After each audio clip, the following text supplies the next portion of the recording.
My name is Annie Lay, and I'm 31 years old. If you'd asked anyone in that ballroom about me, they'd have pointed toward the woman in the navy silk dress standing near the back wall, hands wrapped around a glass she never drank.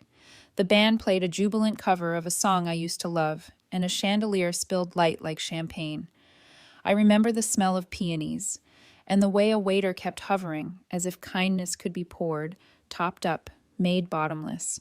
Across the room, my husband, Liam, was exactly where he had been all night, at the center of a laughing circle with Bella, his best friend since forever. The girl his family adored, and I was expected to accept like a birthright. She had the kind of glow that photographs like a compliment. He had the posture of a man auditioning for his own life.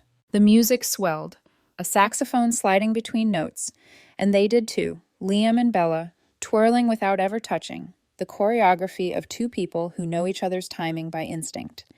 He offered her a spin as if the room belonged to them. She took it as if it always had. I wasn't jealous. That part surprises people. Jealousy is a hot, messy thing. What I felt was a clean, cutting cold. It's the sensation in a hospital waiting room when the doctor takes a breath before they speak. There's a pause where your soul knows, and then there's the knowing. A woman I didn't recognize, diamond bracelet, lip gloss, tipsy, leaned into their circle and pointed at Bella's hand, at the thin gold band she wore on her right ring finger, a style choice I knew too much about. "Are you two married?" the woman asked, giggling like she already wanted the story. Bella's mouth curled. She tipped her head toward Liam, her necklace catching light. For a heartbeat, I thought she'd wave toward me, toward the wife whose name was printed under +1 on the seating chart of her life. Instead, she laughed. It wasn't mean so much as practiced, a laugh she'd fed and taught tricks. "Oh, I'm married," she said, stage whispering to the little audience. But not to Liam, unfortunately. Then, like dropping a ring in a well to see how long before it hits, she added, "Not really anyway. It doesn't count when she's boring." The group laughed, that brittle, champagne bubble laugh people use when they want to prove they're in on the joke. I watched it ripple through them, across their faces, into their phones, toward the bandstand where brass caught the light. The moment didn't explode. It landed soft and final, like snow on a grave. I waited for the hot. I waited for the blood to roar. Instead, the world slid into extreme focus. The violinist's shoulder moved in tiny pulses. A waiter's tray listed left, then right, rescuing a flute of Prosecco. Someone at the next table tore a piece of focaccia with the care of unwrapping a gift. The glass in my hand felt heavier than it should. I set it down on the cocktail table next to a candle that had burned a perfect tunnel, a bright core surrounded by a ring of wax. People do that too, I thought. Burn bright in the middle and let the edges harden. If I told you this is how my marriage ended, you might expect a scene. A raised voice, a slap of truth so loud the band would stop mid-chorus. But the truth is, ordinary endings don't perform. They exhale. That night, my marriage exhaled. Let me back up, if only to be fair to the ghost of us. From the outside, our life was a curated grid. The house, the trips, the patio lights we strung together on a Sunday afternoon and took pictures beneath like we had invented stars. People said we were solid. People said we were lucky. We were those things. Once, in the way a bridge is solid until one rivet is not, and you don't notice until a truck goes over it, and something shifts in a way it never shifts back. For a long time, I told myself that Bella was history, not destiny. They had been kids together, summer camp, debate team, college friends who insisted on keeping friends in a jar labeled forever. She knew his first failures. He knew her first apartment with the broken radiator you could hear from the street. The stories were a braid tight enough to stand on. The first year after we married, the braid started to loop around us, the late-night texts with the phone face down, the way he said, "Bella thinks we should," instead of asking what I wanted. The trip I planned for our anniversary, a cabin with the kind of silence your lungs thank you for, replaced overnight by a resort Bella heard is incredible. I told myself to be gracious. Graciousness is good until it becomes the wrapping paper you never tear through. Here's what no one tells you. The difference between being accommodating and being erased is often one conversation you don't have. By the time we arrived at tonight's wedding, I had the softness of someone whose edges had been sanded by a river. I smiled. I danced with friends. I drank water. I changed my heels for flats.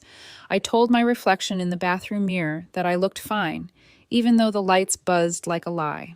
When Bella delivered her line, "It doesn't count when she's boring," the room rearranged. Not the people, not the furniture, the hierarchy. It's the moment the camera pulls focus and you realize where the story has been pointing all along. I didn't approach them. I didn't ask for an apology.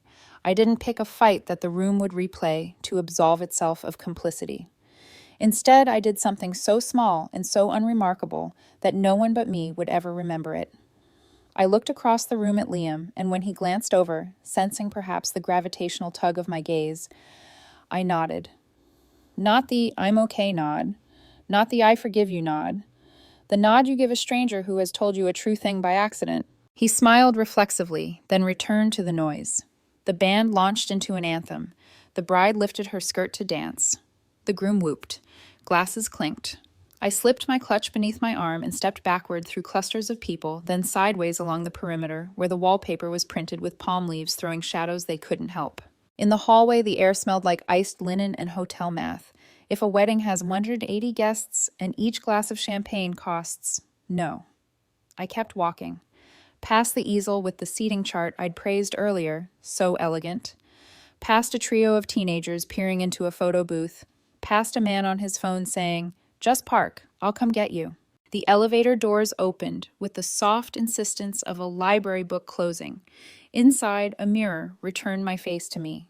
I thought of how we used to joke that I'm the quiet one and he's the show.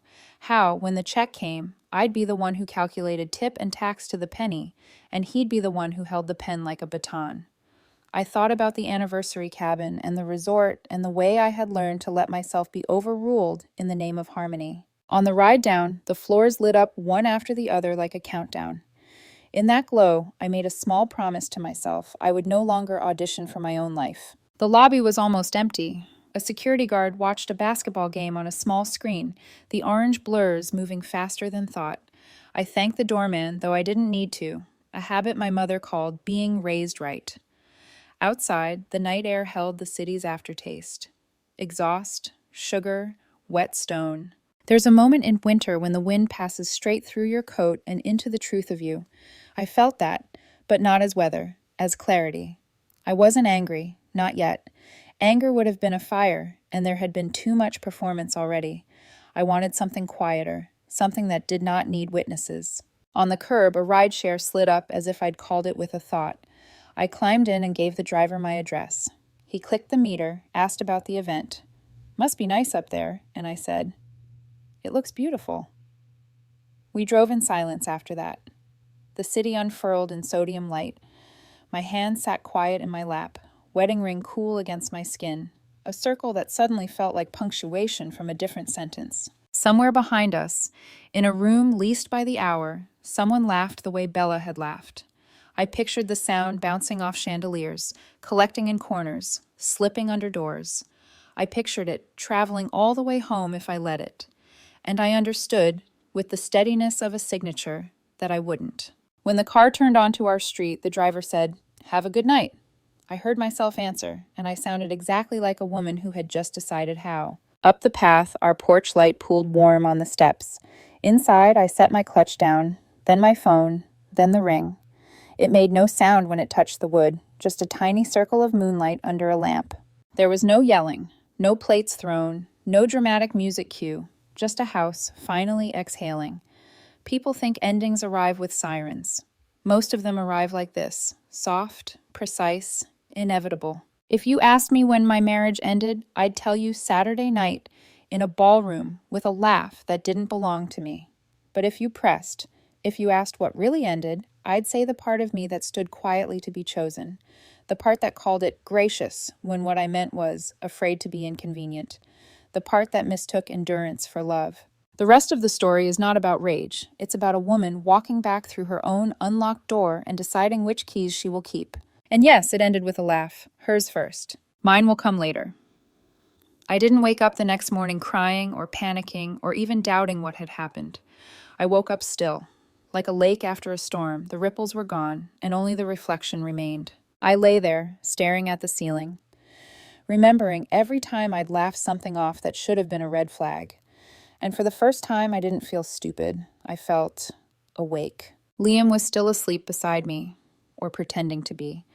That had become one of his favorite forms of silence, pretending not to hear the truth rustling beside him. I slipped out of bed quietly, padded to the kitchen, and made coffee. I didn't even glance toward his phone on the counter, though I could see Bella's name glowing through the screen like a pulse. She had sent a message at 2:11 a.m. I didn't need to open it. I already knew its shape. People who enjoy destroying homes don't always use fire. Sometimes they just leave the doors wide open. That morning, while he showered, I sat at the table and made a list. Not of grievances, of actions. I wrote at the top, Exit Strategy, Draft 1. It wasn't emotional, it was practical, calm, deliberate, the way an architect sketches the first line of a new building. Because love, I've learned, isn't supposed to make you strategic. But survival does. Flashback. A year earlier, everything had looked perfect. We'd just bought our house. A pale brick place with a yard full of jasmine and a porch that creaked like an old secret. Liam would hold me and say, "This is it, Annie. We made it." I used to believe him. I used to look around and see proof of partnership. 2 cups in the sink, 2 coats on the rack, a rhythm that felt like a shared heartbeat. But then Bella came back into the picture, the old friend. At first, she was a story he told with nostalgia. Bella always knew how to make me laugh. Then she became a voice on speakerphone. Then a constant notification. Then a shadow I kept bumping into even when she wasn't in the room. The first crack was small. I remember our 3rd anniversary. I had spent weeks researching a quiet cabin up north. Mountains, firewood, a lake. The kind of silence that holds 2 people close again. When I showed him the brochure, he smiled politely, then said, "Bella says there's a resort on the coast that just opened. Infinity pools, private beach, world-class food." It wasn't a suggestion, it was an announcement. We went to her resort. He spent most of the trip texting her photos, the view, the cocktails, the sunset. I remember watching him laugh at her messages as if I wasn't right there.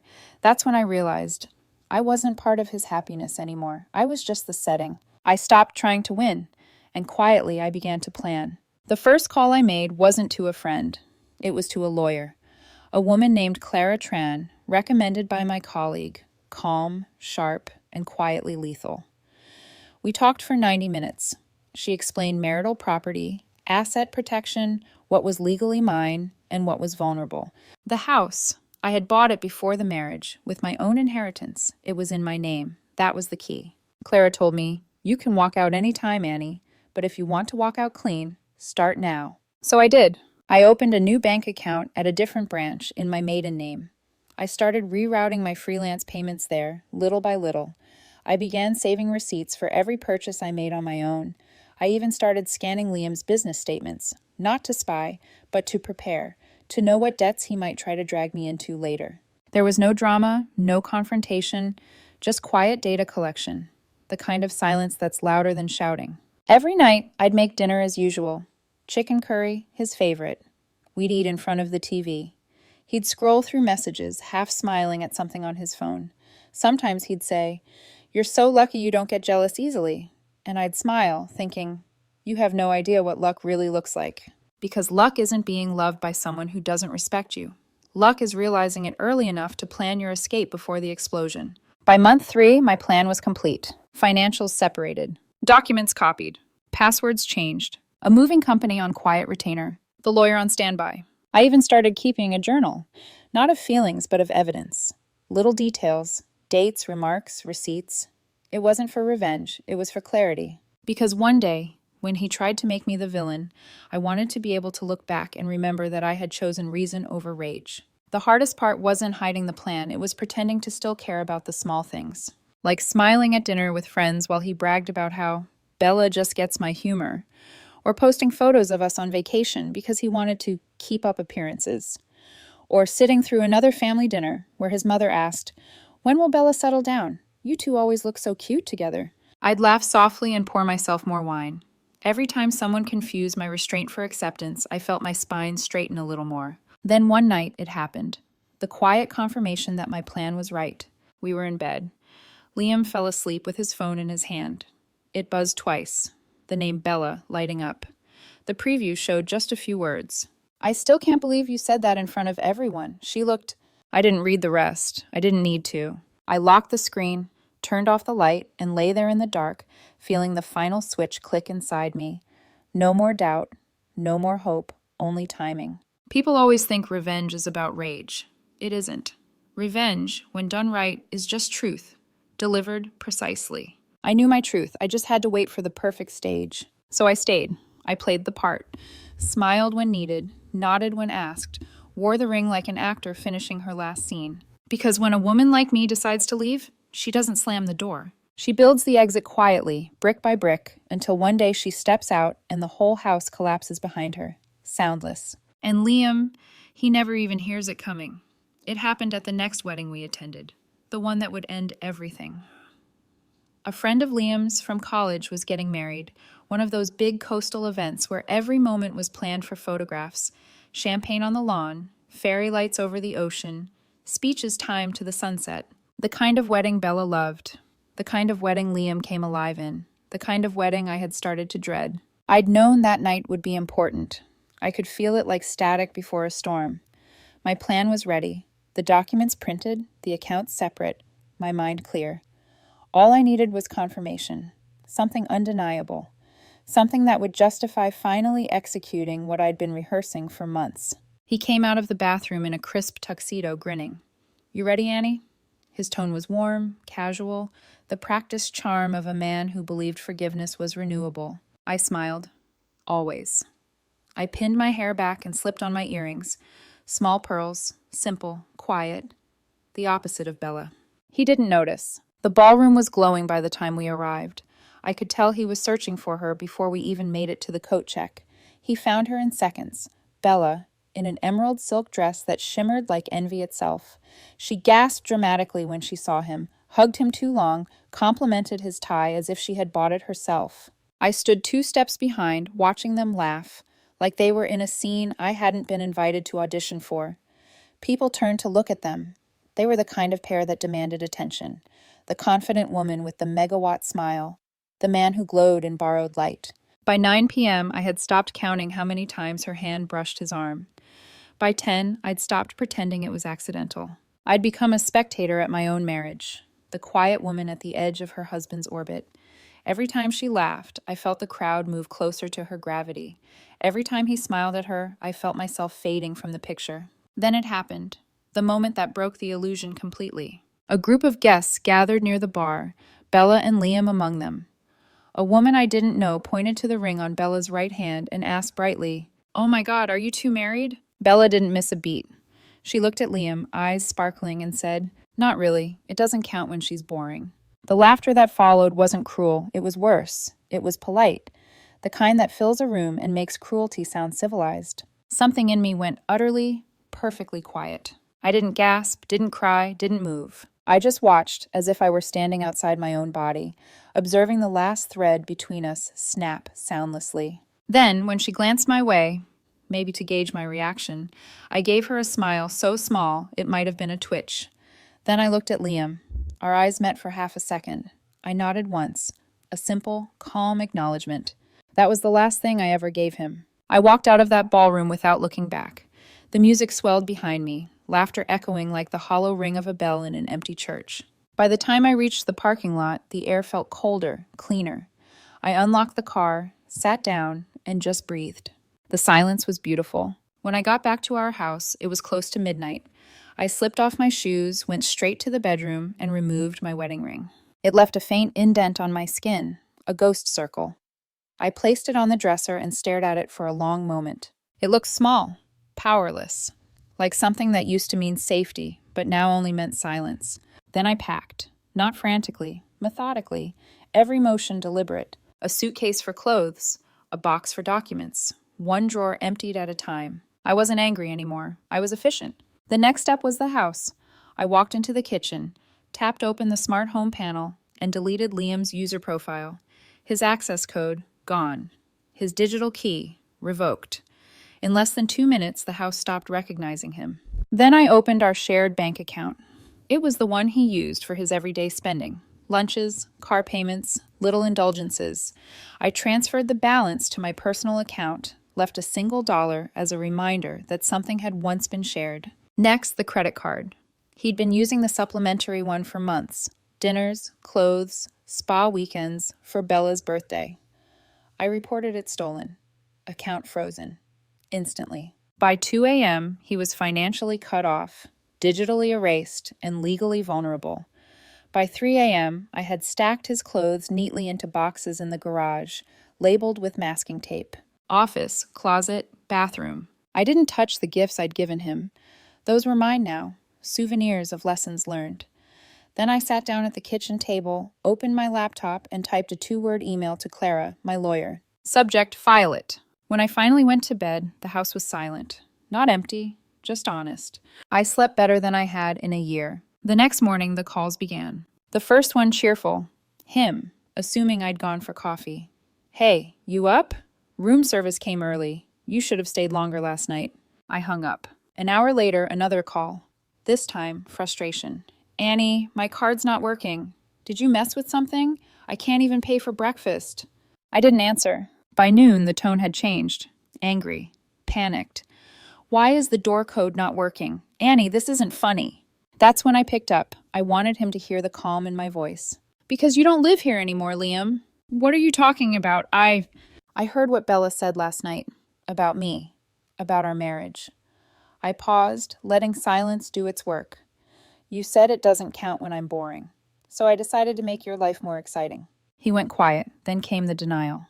Annie, it was a joke. You're taking this way too seriously. It's done, I said simply. You'll get divorce papers on Monday. Your things are packed. They'll be in storage for 3 months. After that, they're gone. Good luck. You can't do this. I already did. I hung up. People always imagine the moment of revenge is loud. Tears, shouting, dramatic background music. But mine sounded like this, the click of a phone disconnecting, followed by absolute peace. He called again. I didn't answer. Then Bella tried, her number flashing across my screen. I blocked them both. By afternoon, I was on my porch, sipping coffee, watching the light shift across the yard. In the driveway, boxes waited for the moving truck. In my inbox, a confirmation from Clara.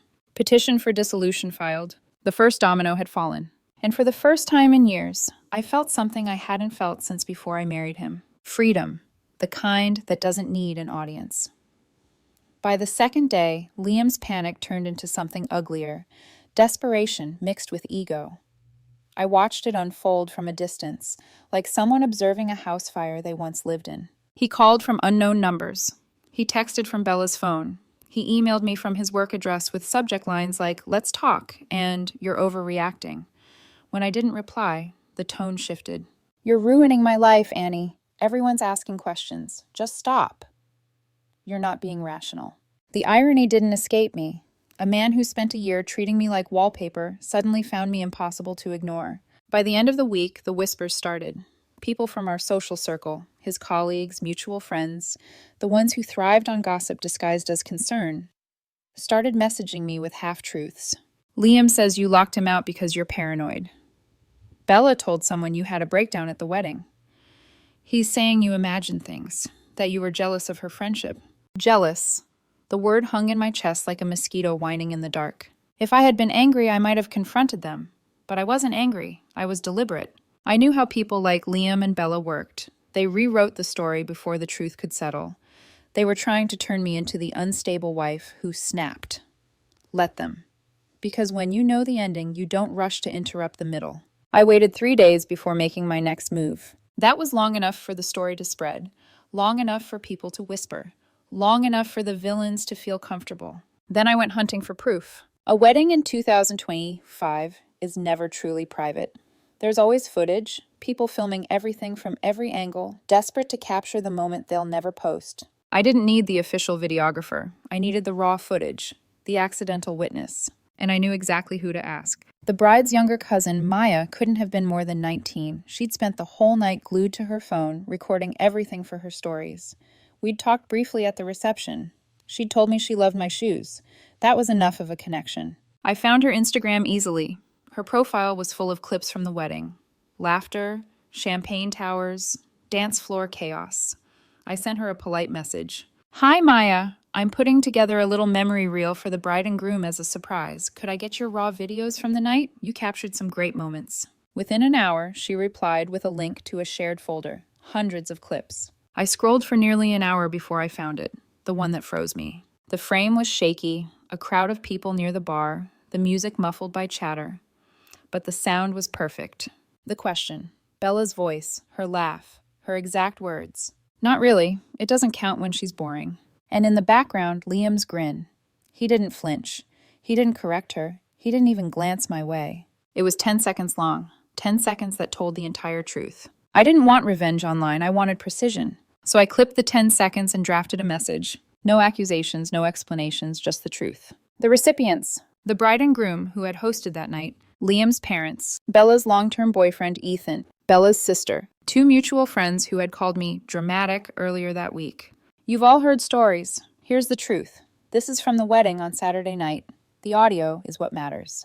Then I attached the clip, hit send, turned my phone face down, and went for a long walk. It didn't take long. By the time I came back, the message had detonated. The first reply was from the bride. Annie, I'm so sorry. I had no idea that's what happened. I'm mortified. Then Ethan. Thank you for this. You just saved me from wasting more years.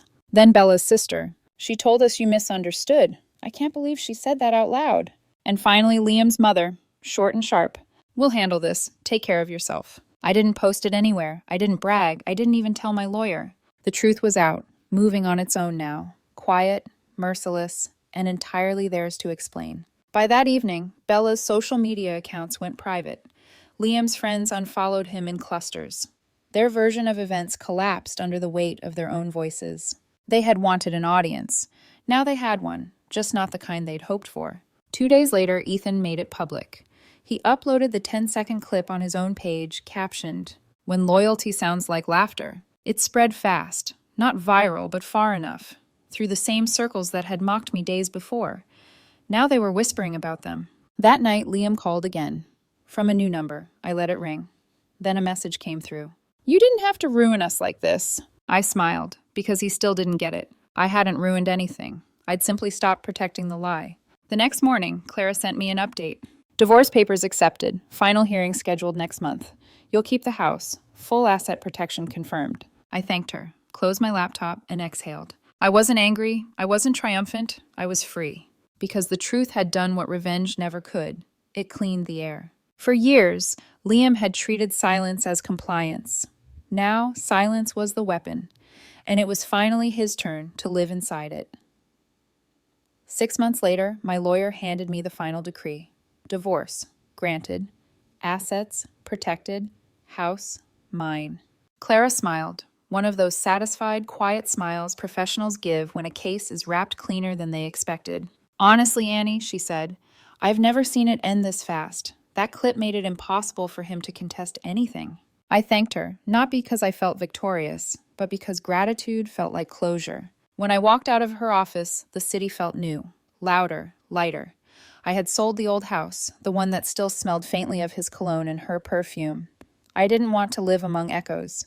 Now I was in a small condo downtown, high above the noise, with a balcony overlooking the river. It wasn't fancy, but it was mine. Every piece of furniture had been chosen for comfort, not show. No decorative pillows for guests. No couple mugs. Just me, and the kind of silence that doesn't ache anymore. Word travels, though I never went looking for it.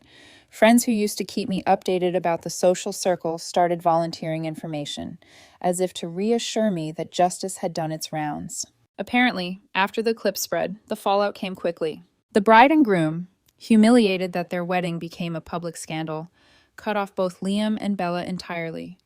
They even sent me a short note apologizing for how I'd been treated that night. Bella's family withdrew support too.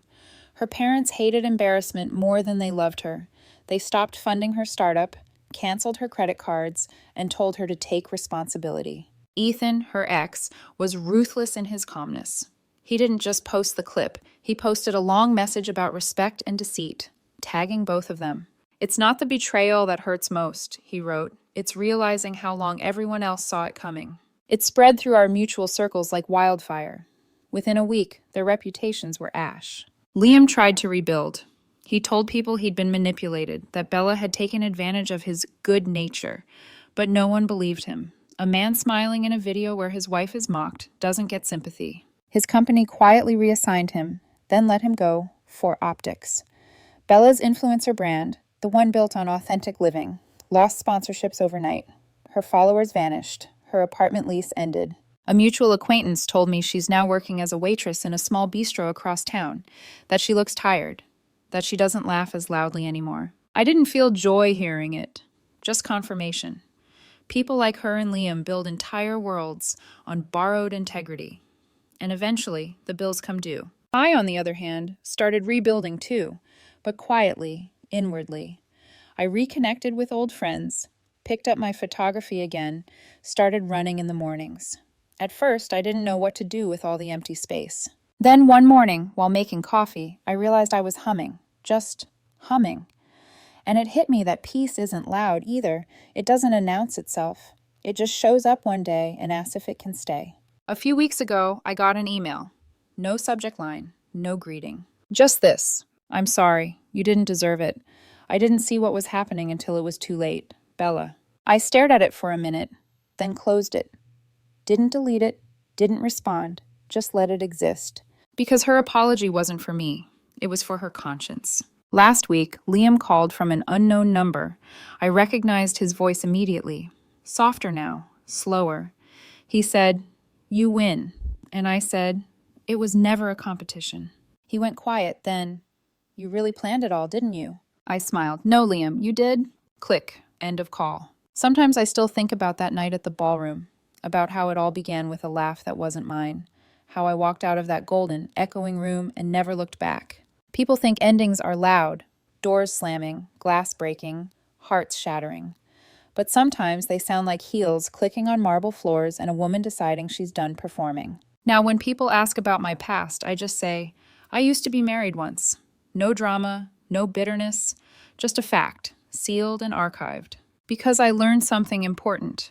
You can't stop someone from underestimating you, but you can make sure that when they do, it's the last mistake they ever make. Tonight, as I sit on my balcony, city lights flickering like faraway candles, I think about how laughter once ended my marriage.